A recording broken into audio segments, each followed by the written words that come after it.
আল্লাহ বলেন যাদের পরিবারে টাকার অভাব, সম্পদের অভাব, তুমি নিজেও পাঠ করো আস্তাগফিরুল্লাহ, তোমার সন্তানকেও বলো আস্তাগফিরুল্লাহ পাঠ করার জন্য, তোমার বিবিকেও বলো ইস্তেগফার পাঠ করার জন্য, তোমার পুত্রবধূ তোমার কন্যাকেও বলো ইস্তেগফার পাঠ করার জন্য। হালাল সম্পদের আশায় তোমরা পরিবারের সবাই ইস্তেগফার পাঠ করবা।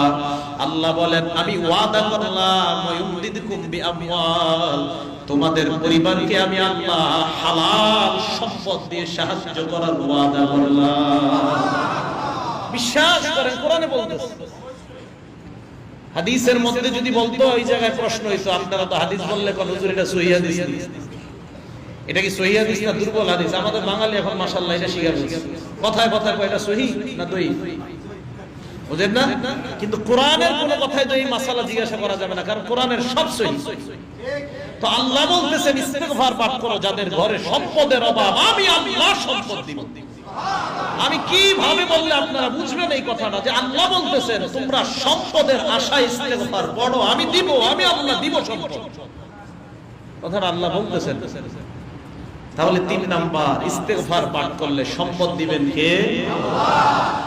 4 নাম্বার, ওয়ায়ুমদিদকুম বিআমওয়ালিন ওয়া বানিন, বিয়ে করার পর 4 বছর 5 বছর সন্তান হয় না, আছে না নাই? বাবার পিছে দৌড়ায়, শালিতে যায়, শাহজালাল বাবার দরবারে যায়, ওনারা ভালো মানুষ, কোনো সন্দেহ নাই।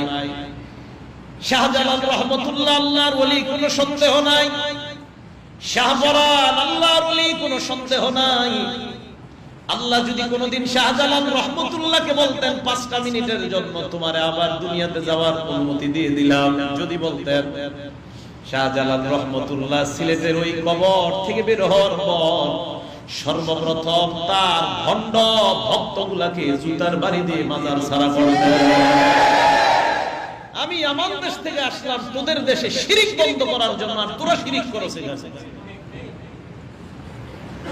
তো আছে না এমন মানুষ যাদের সন্তান হয় না, দৌড়ায়, তাবিজের পিছে দৌড়ায়, বাবার দরবারে দৌড়ায়, সন্তানের আশা। নারায়ণগঞ্জ কদম রাসূল মাজার, আমি জেনারেল লাইনে পড়াশোনা করার সময় 1 বছর নারায়ণগঞ্জ ছিলাম। কদম রাসূল মাজার রবিউল আউয়াল মাসে 1 মাস মেলা হয়। মাজারের নাম কদম রাসূল, কদম মানে পা, রাসূল মানে রাসূলের পা।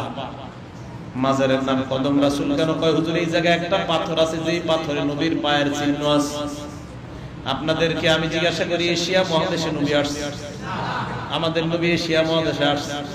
এরপরেও মানুষ পাগলের মতো যায়। আল্লাহর নবীর কদম দেখতে হইলে 500 দেওয়া লাগে। কত? 500। ভালো কথা, আমি গেলাম, যাওয়ার পর বের হওয়ার সময় আবার পিছন দিয়ে বের হওয়া যাবে না, এইভাবে সামনে মাজার রাইখা জুতাগুলা উঠানো যাবে না, আস্তে আস্তে পিছনে পিছনে নামতে হবে। আমি প্রশ্ন করলাম এইভাবে কেন নামতে হয়? পায় না হয় বাবার অসম্মান হয়। আমি বললাম এইভাবে আমার পিছন যদি দেই, আমার পিছনটা কিবলার দিকে যায়, আপনার বাবা বেশি সম্মানিত না, আল্লাহর কিবলা বেশি সম্মানিত। কয়েকগুলো বুঝি না, ঘটনা কিন্তু শেষ হয় না, আমি যেটা বলতে চাইতেছি। বের হলাম, বের হওয়ার পর যেই বাসায় আমি থাকি ওই বাসার মালিক মানে খালা, খালার সাথে আমার দেখা, খালার সাথে আরেকটা মহিলা আমাকে তুমি তুমি করে বলে। আমি বললাম খালা, আপনার সাথে যিনি একটু আগে না সুস্থ দেখলাম, এখন সুস্থ কেন? অসুস্থ না, সন্তান হয় না, বাবার দরবারে গেলাম, পেটে ইট বাইদা দিছে, ইটের বরকতে সন্তান আসতে পারে। এইভাবে আছে, এইভাবে আছে। আমি বললাম কি বলেন আপনি, ইট বেঁধে দিলে সন্তান আসবে মানে? আমি বললাম সূরা শুরা আয়াত নাম্বার 49-50 এ আল্লাহ বলেন, ইয়াহাবু লিমান ইয়াশাউ ইনাসান ওয়া ইয়াহাবু লিমান ইয়াশাউ যুকুর ইয়াখলুকু মা ইয়াশা। আল্লাহ যা চায় তা বানায়। আল্লাহ চাইলে কন্যা সন্তান দেয়, আল্লাহ চাইলে ছেলে সন্তান দেয়। সর্বপ্রথম আল্লাহ কন্যার কথা বললেন, এরপর আল্লাহ ছেলের কথা বললেন। কেন আল্লাহ কন্যার কথা আগে বললেন? মান বুকির বিল উনসা, আল্লাহর নবী বলেন যার প্রথম সন্তান কন্যা হয় ওই ঘরটা আল্লাহ বরকতে পরিপূর্ণ করে দেয়।